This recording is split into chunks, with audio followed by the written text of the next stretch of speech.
आज हम पढ़ेंगे पाइथन की स्ट्रिंग स्लाइसिंग।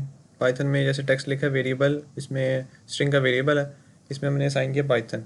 अब इसका अगर हम जीरो इंडेक्स पे देखना चाहिए क्या है, तो इसके जीरो इंडेक्स पे आएगा कैपिटल पी। वन इंडेक्स पे इसके आएगा वाई, क्योंकि जीरो से इंडेक्स शुरू होते हैं, जीरो वन, वन पे वाई है। और अगर हम माइनस में इंडेक्स लिखना शुरू कर दें तो फिर इंडेक्स ना उल्टे शुरू हो जाते हैं। माइनस वन रिप्रेजेंट करता है एन को, माइनस टू ओ को, ऐसे माइनस इधर तक चलेगा, माइनस ए, ठीक है, लास्ट तक ऐसे माइनस में चलेंगे।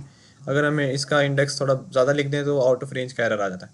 अगर हम प्लस में, जैसे प्लस में जा रहा है, अगर हम इसका इंडेक्स 10 लिख देंगे तो एरर आ जाएगा। माइनस में भी ऐसे ऐसे जाते जाते अगर हम बड़ा माइनस लिख देंगे तो एरर आ जाएगा। जैसे हम -12 लिखेंगे तो एरर आएगा। एरर आ गया क्योंकि वैल्यू आउट ऑफ रेंज हो गई। अगर हम -1 पे देखें आउटपुट क्या आती है, तो आउटपुट इसकी आएगी एन, क्योंकि -1 इंडेक्स इधर से शुरू होगा, फिर -2, -3, माइनस करेंगे तो उल्टा इंडेक्स शुरू हो जाता है। ठीक है, इसके आंसर ऐसे आ गए। अब आगे जाके हम देखते हैं कि स्ट्रिंग स्लाइसिंग में हम पैरामीटर्स भी पास कर सकते हैं एक से ज़्यादा। पहला पैरामीटर जो होता है उसका स्टार्टिंग होता है, जैसे टेक्स्ट, ये पहला इसका स्टार्टिंग वाला होता है पैरामीटर। दूसरा पैरामीटर में जो होता है इसके एंडिंग का, कि एंड कहाँ तक हो। और जो लास्ट पैरामीटर होता है वो होता है इसके स्टेप, मतलब कितने स्टेप स्किप करने हैं। ये आप समझ सकते हैं कि रेंज वाला फंक्शन ही है तकरीबन।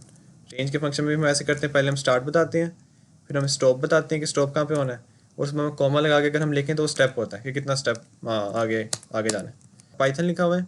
अगर हम इसका देखना चाहें, इसको एक स्ट्रिंग में स्टोर करें टेक्स्ट की, उसमें हमने लिखा है टेक्स्ट का जीरो इंडेक्स से लेके स्टार्टिंग 3 इंडेक्स तक स्टॉपिंग, इधर तक जो भी है वो सारा स्ट्रिंग उठा के इसके अंदर स्टोर कर दो, फिर हम उसको प्रिंट कराएं। तो क्या आएगा output, P zero index, Y one index, T two index. 3 index पे हमने स्टॉप करना है, तो 3 इंडेक्स को हम इंक्लूड नहीं करेंगे। जैसे रेंज में लास्ट वाला इंडेक्स इंक्लूड नहीं होता, वैसे इसमें भी इंक्लूड नहीं होगा। तो मतलब इसका आंसर आएगा पी वाई टी। जैसे हम देख सकते हैं पी वाई टी ही आएगा आंसर। इसके बाद हम देखते हैं, अगर हम स्टार्टिंग ना लिखें, जैसे स्टार्टिंग को छोड़ के कॉलन लगा दी खाली, तो स्टार्टिंग जो ऑटोमेटिकली वो डिफ़ॉल्ट जो है वो मतलब कि शुरू से शुरू हो रही है, सही है, मतलब जीरो इंडेक्स से शुरू हो रही है। अगर हम स्टॉप ना लिखें, इफ़ स्टॉप इज़ ओमिटेड, और उसकी डिफ़ॉल्ट वैल्यू जो है वो एंड तक होती है, मतलब कि वो कहता है कि लास्ट तक है। अगर हम जैसे इसमें नहीं लिखा थ्री, मतलब स्टार्टिंग क्या हमारी थ्री, टी से शुरू, zero one two three, H से शुरू होंगे, और एंडिंग क्या है हमारा, नहीं हमने स्पेसिफाई किया, तो लास्ट तक चलेगा, मतलब कि एंड तक चलेगा, वो एंड से आगे, ठीक है। और अगर हम स्टेप भी ना लिखें, जैसे हमने ऊपर नहीं स्टेप लिखे, तो डिफ़ॉल्ट जो है वो स्टेप वो एक एक का ही लेगा, मतलब एक एक करेक्टर ही आगे जाएगा, सही है। अभी जैसे अगर हम पहले की आउटपुट देखना चाहें तो इसका स्टार्टिंग हमने नहीं स्पेसिफाई किया, तो मतलब शुरू से शुरू होगा जीरो इंडेक्स से, और हमने स्टॉपिंग क्या दी थ्री, तो मतलब कहाँ से चलेगा, जीरो से लेके थ्री पे जाके stop, zero one two three पे स्टॉप होना है, तो मतलब कि टी तक आउटपुट आएगी, पी वाई टी आएगी पहले वाले की आउटपुट। दूसरा वाला जो है वो थ्री से शुरू हो रहा है, थ्री से शुरू हो रहा है, मतलब zero one two three, H से शुरू होगा, और एच से आगे हमने स्टॉप नहीं बताया, तो आगे लास्ट तक चलेगा, मतलब इसकी आउटपुट आएगी एच ओ एन। अब स्टॉप हो गया, मतलब स्ट्रिंग ख़त्म होगी तो इधर ख़त्म। और जो स्टेप है, अब इसमें हमने ना स्टार्ट बताया है ना स्टॉप बताया है, बस हमने स्टेप बता दिया। तो इसका ये मतलब है, अगर स्टेप हम थोड़ा छोटा कर लें, क्योंकि स्टेप थोड़ा ज़्यादा बड़ा हो जाएगा, दो स्टेप करते हैं, सही है।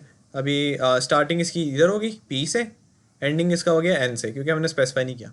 हमने स्टेप दिया दो का, मतलब कि दो का स्टेप देगा।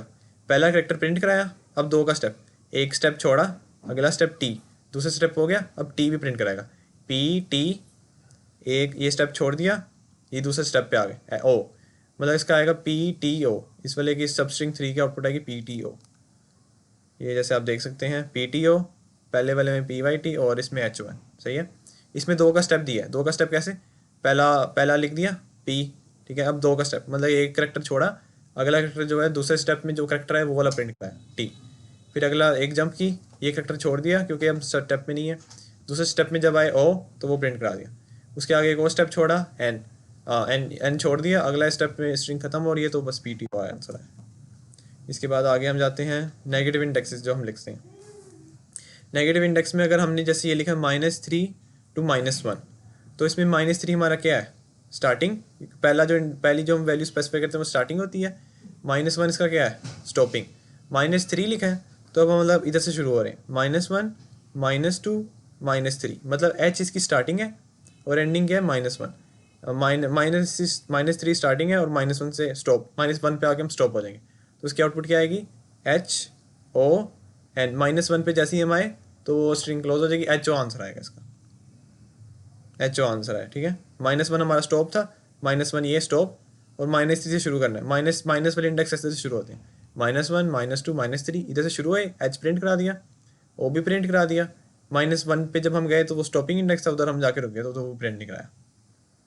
उसके बाद list slicing. List slicing same to same, ये वेरिएबल जो स्ट्रिंग्स की हैं ये स्लाइसिंग के इक्वल ही है। इसमें एक बार देख रहे हैं, जैसे जैसे इंडेक्स वो अरेज के इंडेक्स नहीं हम एक्सेस करते, सेम टू सेम वैसे एक्सेस कर रहे हैं।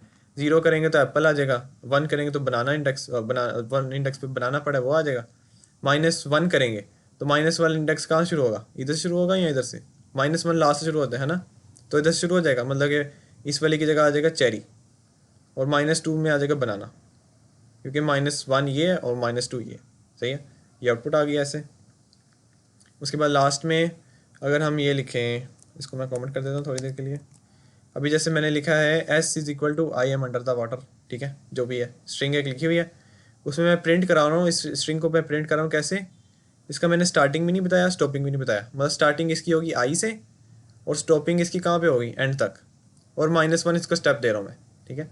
-1 इसका स्टेप होगा हर बार, तो ये कहाँ शुरू होगा, स्टार्टिंग इसकी इधर से है, -1 स्टेप देंगे ना, तो इसका आंसर आएंगे, ये उल्टी हो जाएगी स्ट्रिंग जो है ना पूरी, ये पूरी स्ट्रिंग उल्टी हो जाएगी, मतलब इसका लिखा है RETAWT, मतलब कि पूरी स्ट्रिंग जो लिखी है ना ये रिवर्स हो जाएगी। ये देखें, जो भी स्ट्रिंग लिखी थी वो सारी उल्टी आके आ गई, मतलब कि इधर से वो पढ़ना शुरू किया उसने, और इसे पढ़ते पढ़ते पढ़ते लास्ट तक, मतलब एंड तक गया इधर, और इसको उल्टा प्रिंट करा दिया सारा, ठीक है।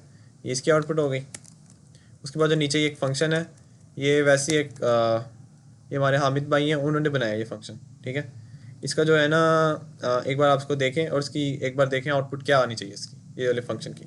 इस वाले फंक्शन में हम पास करें 12 पास करें, फिर हमने 113 पास किया। एक बार सोच के देखें इसकी आउटपुट क्या आएगी, और मैं आपको बताता हूँ। इसकी आउटपुट जो है आएगी, जैसे हमने एक्स ये फंक्शन बनाया एक डेफ, इसका नाम है एस, फंक्शन का नाम एस है, वेरिएबल लेता है ये एक एक्स के नाम से, ठीक है। हमने तो पास किया 12, जब पहली बार जब कॉल किया 12 पास किया। इसमें से हम क्या करा रहे हैं, रिटर्न करा रहे हैं, ये वाली स्ट्रिंग रिटर्न करा रहे हैं, ठीक है। लेकिन ये स्ट्रिंग ऐसे रिटर्न नहीं करा रहे, इसकी हम स्लाइसिंग करके रिटर्न करा रहे हैं, जैसे आप देख सकते हैं इसकी स्लाइसिंग की है इधर। स्लाइसिंग कैसे की है, जो एक्स पास किया है 12, उसका मोड लेंगे हम 2 से, ठीक है। जैसे 12 है उसका मोड लें 2 से, क्या आएगा 0, मतलब स्टार्टिंग क्या होगी हमारी 0। स्टॉपिंग इंडेक्स हमने क्या बताया, नहीं बताया, तो मतलब लास्ट तक चलेगा। और स्टेप हमने कितना दिया है 2 का, मतलब कि एक करेक्टर छोड़ के अगला करेक्टर प्रिंट करेगा। अब 0 इंडेक्स से शुरू हो जाए और 2 का स्पेस देते रहे। 0 इंडेक्स पे E एक स्टेप छोड़ दिया, V एक स्टेप छोड़ दिया, E एक स्टेप छोड़ दिया, N 2 का स्टेप दे रहे थे N, मतलब कि ये ऐसे लिखा हुआ है कि इसकी स्ट्रिंग स्लाइसिंग ऐसे की है कि अगर चलेगा तो अगर E1 होगा तो E1 प्रिंट ही होगा, E V E N 2 का स्टेप छोड़ के। अब अगर ऑड नंबर के केस में क्या होगा, x mod 2 लेंगे तो क्या आ जाएगा 1, क्योंकि रिमाइंडर उसका 1 होता है। अब ये स्ट्रिंग शुरू होगी 1 से, स्टॉपिंग इसका वही है, और अभी 2 का स्टेप देना है। 1 इंडेक्स ये है, O एक स्टेप छोड़ दिया, D एक स्टेप छोड़ दिया, फिर से D, मतलब इसकी जगह आ जाएगा ऑड, सही है। तो ये ऑड इवन वाला फंक्शन है, ये बताता है कि नंबर ऑड है या इवन है। स्लाइसिंग इधर ख़त्म होती है हमारी। मैं उम्मीद करता हूँ कि आपको समझ आ गई होगी जो मैंने समझाया। अगर आपका अभी भी कोई क्वेश्चन हो तो आप कमेंट्स में पूछ सकते हैं। Thank you.